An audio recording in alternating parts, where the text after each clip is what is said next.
think we got it, Sequoia. It's waiting for you. Welcome back, everybody. It says connecting. Hey! There it is. Sequoia Allen in the house. How are you? I'm doing all right. Good. Thank you for being patient and for continuing to try. I'm glad we worked it out. Got it. It's funny. I noticed when I watch the videos, replays, that I start yelling. Like if I yell because you guys are in other states, you're going to hear me. I'm going to stop yelling at you, Sequoia. Welcome to the African Ancestry Conversations with Family Members. I'm so glad to have you here. We've been anticipating your visit. And so how are things for you in Dallas, Sequoia?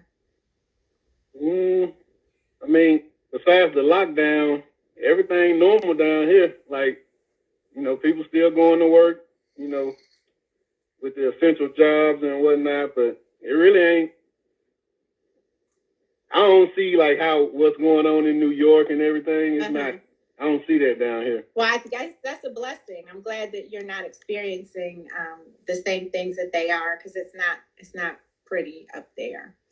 Right. So listen, Sequoia, I start every live with 3 words. I'm going to give you 3 words, and I want you to tell me the first thing that comes to mind. Okay. All right. All right. Africa. You say home. DNA.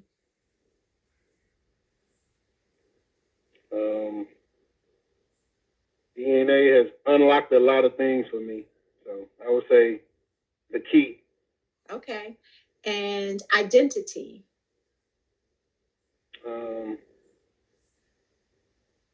Identity, I would say, is who I am. It's kind of like the answer now that I know. DNA is, unlocked it for me now that I know. I can further research. So, yeah. So, did I say it? I don't know. What's the word? Tell me the word that summarizes it. Identity would be, who I am. Okay, that's cool. Yeah. Who you are. Those are great. So, again, I always get a different answer. So far, we've done, I don't know how many of these, 14, 15 of these, and we always get a different answer. Key. I like that. Key. DNA being the key. And it does, while it unlocks our ancestry, our DNA holds so many answers about who we are. Spiritual memory, our health, our physical well-being, as well as our ancestry. So Sequoia, I saw something you posted in the online community, and I had always wondered, and I wonder if you could share with us here what the meaning of your name is. Oh, well, it's funny because my name, there's 3 different spellings. They all pronounce the same, and they all mean something different. Like Sequoia, which is spelled Sequoyah. He wrote the Cherokee alphabet. And Sequoia, spelled Sequoia, is the tree, which is like the largest redwood tree. Sequoia National Park, all that out there in California.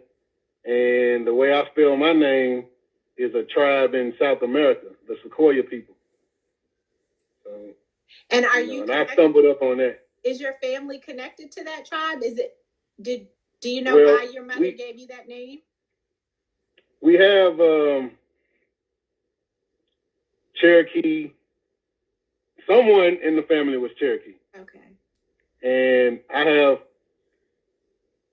some aunts and uncles. Their last name is Lightfoot.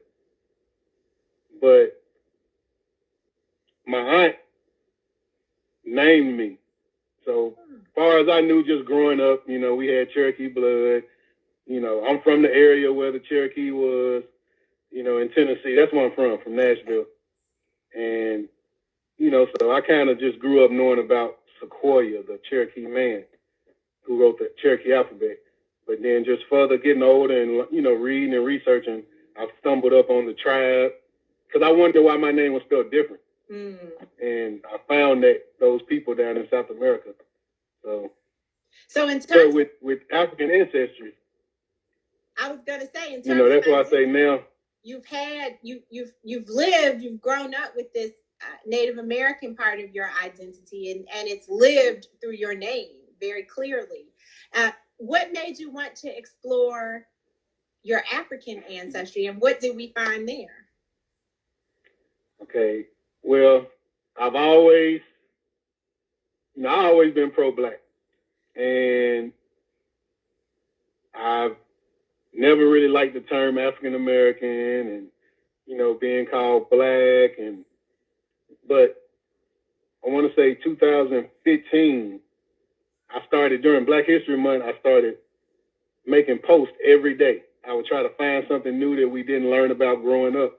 So I just started stumbling across all this information. And this past 2018-19, I was in Kuwait. So I had plenty of time on my hand, and I did the Ancestry DNA. And I found out my aunt did it. So that started making me want to try to build a family tree and, you know, whatnot. But then on YouTube, cause I was watching all these DNA reveals, and then I stumbled across African Ancestry, and I'm like, what? And I was like, well, you know, they can find your tribe. And that's what I was really curious about, like, who did I belong to in Africa, knowing that there's thousands of different ethnic groups. So I first took the Metroclan test, and it came back, you know, the Baka people in Cameroon. And, you know, that was very interesting because, you know, there is not a lot of people that come back with that pygmy, you know, background or whatnot. So I did a lot of research and reading up on them, and coming from the Baida Biafra, where Cameroon is, coming to America, my people from Ancestry say that most of my relatives come from the Virginia area.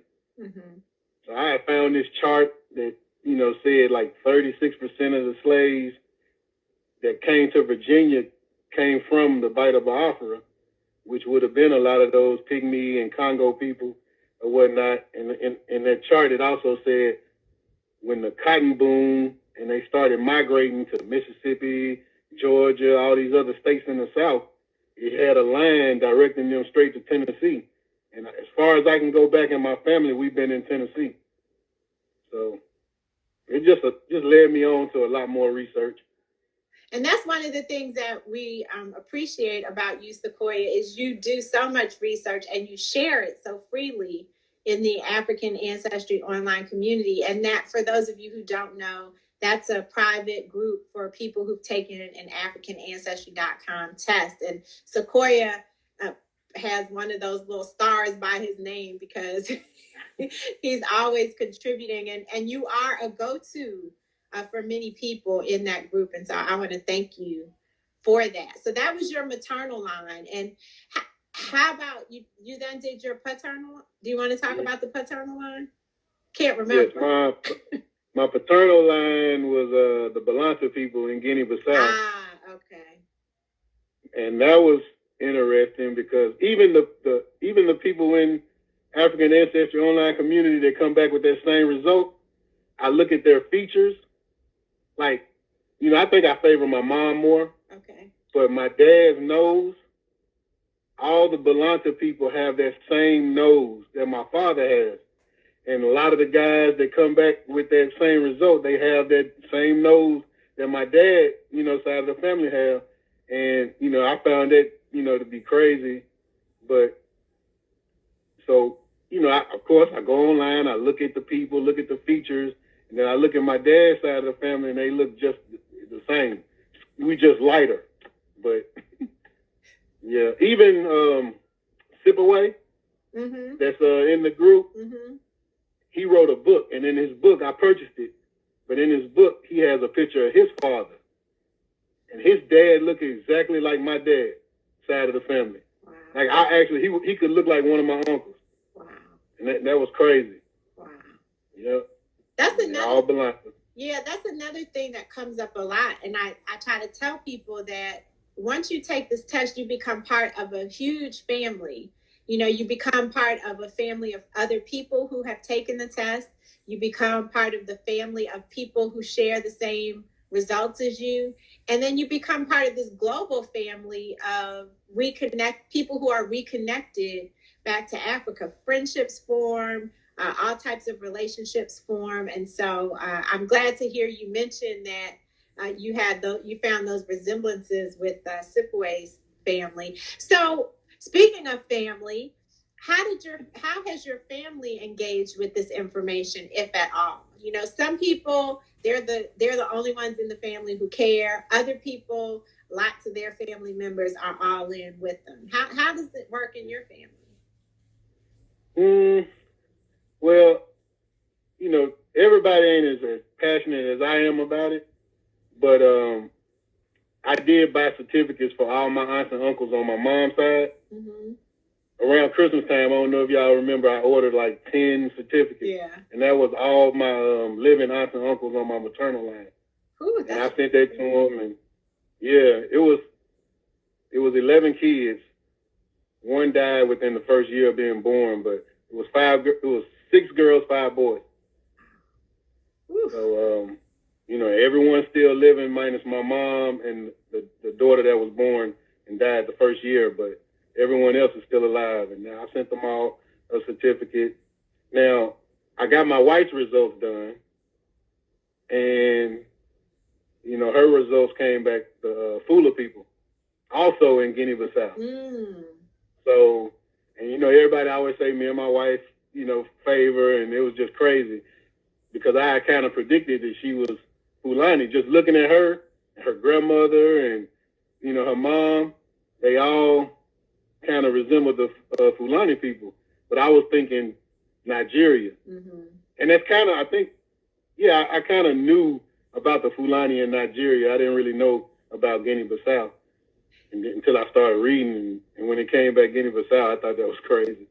Yeah, and for other people watching, the Fulani are maybe the largest ethnic group in Africa. They are, and maybe one of the most influential as well. They are found all across West Africa: Senegal, Guinea-Bissau, Guinea, Mali, Nigeria, Cameroon. I mean, they're found so many places. Niger.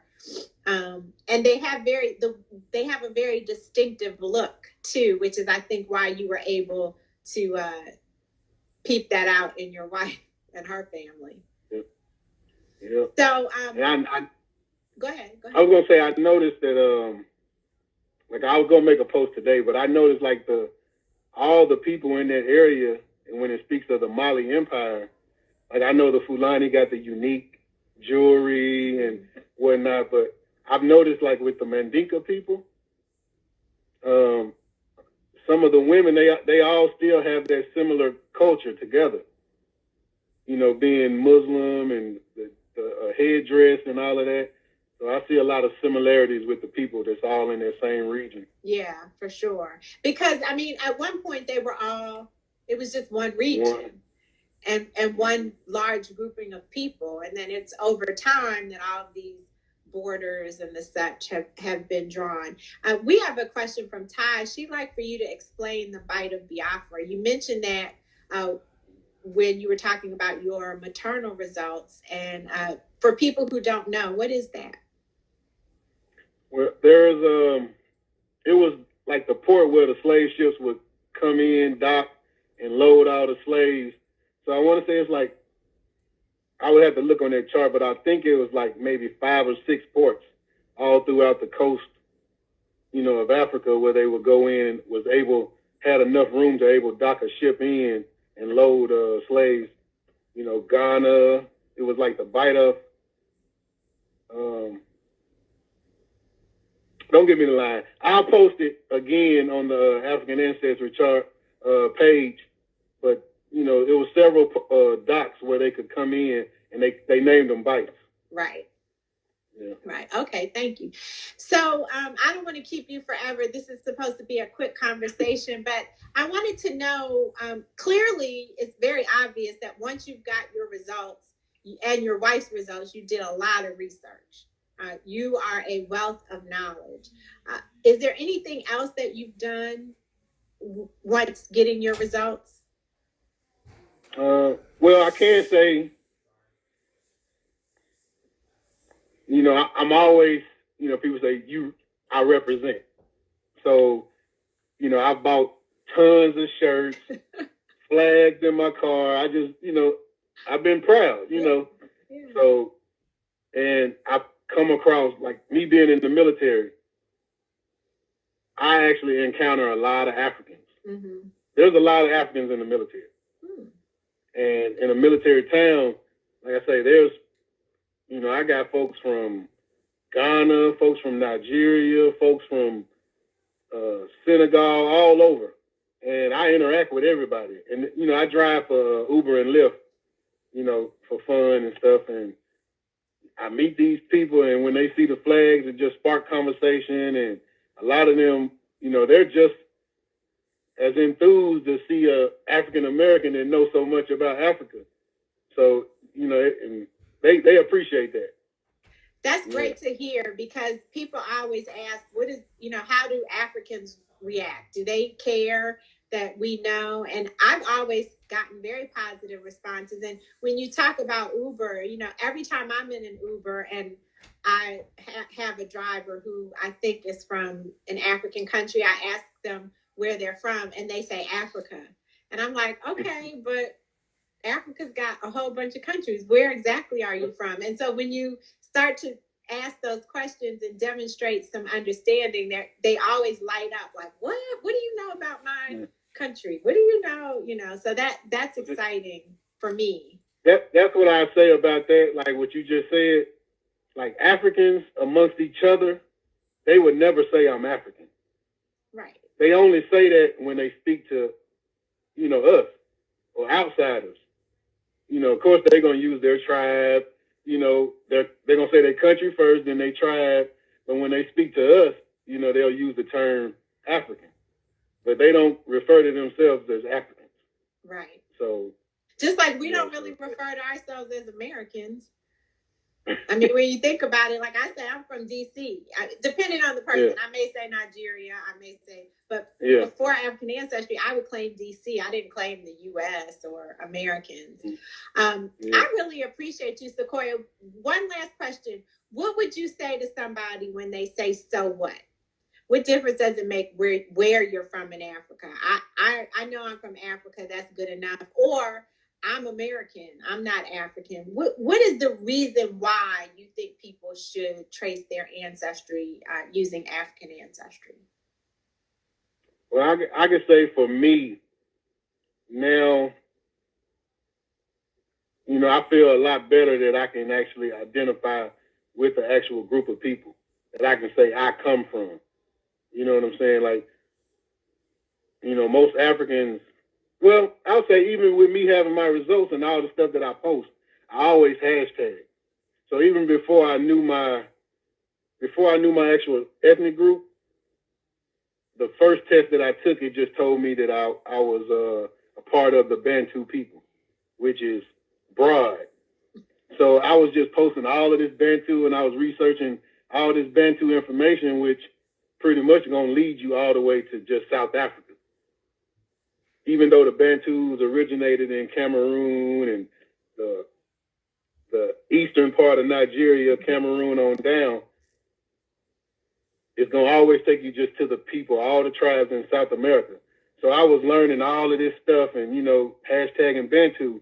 And when I tell you I met so many South Africans, was sharing information with me, and, it sparked a conversation with them.